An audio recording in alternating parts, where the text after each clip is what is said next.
Welcome to another edition of Whiteboard Weather. We have a whiteboard, and of course, we have some weather. And you see me holding a ruler. Yep, the snow thrower contest is over.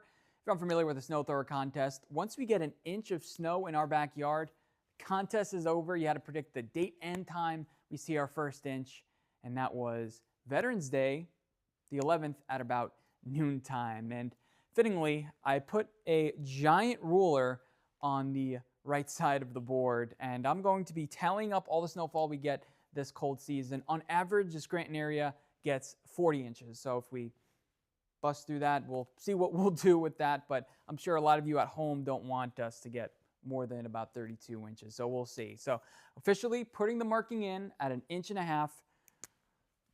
on November 11th. I'll do it backwards.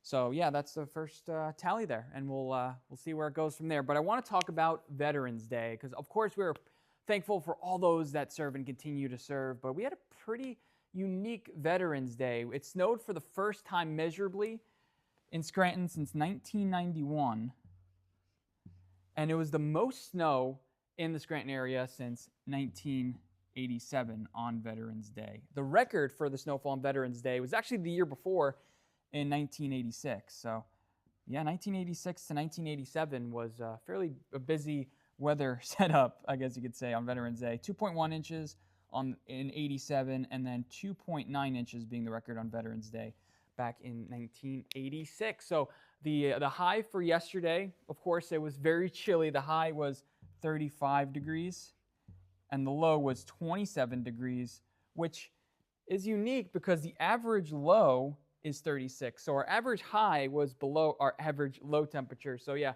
a fairly chilly day. We barely made it above freezing, and some of us didn't even in some areas. So yeah, that was a very active Veterans Day, and now we got to flip the board because something else crazy happened, and it wasn't in Pennsylvania. It was in the Sunshine State. Okay, so here we have Pennsylvania, and here we have Florida. And there was a pretty strong cold front that passed through the entirety of the United States, yes, even into Florida, and they got fairly chilly. So let's talk about Scranton first. We said the low yesterday was 27 degrees, but our average low was 36, so a little bit below average for this time of year.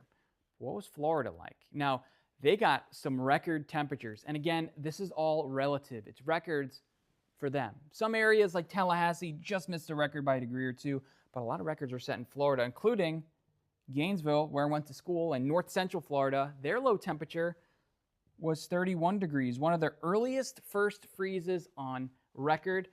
Jacksonville, which is in the northeast corner of Florida, they got down to 28 degrees, their first 20s of the year. Now, all across the state, they saw record-breaking temperatures, even down to Orlando. I can picture people going to Disney World. They think they're going to have a nice warm afternoon and nice warm starts. 36 degrees in Orlando. Now, even further in South Florida, Tampa, 38 degrees, one of their first sub 40 degree days on record. Down in South Florida towards Punta Gorda, 39 degrees. So the 30s went all the way down as far south. I have to bend really much, but all the way down south towards South Florida, and the Naples, actually, where I lived for a few years, got down to 44 degrees.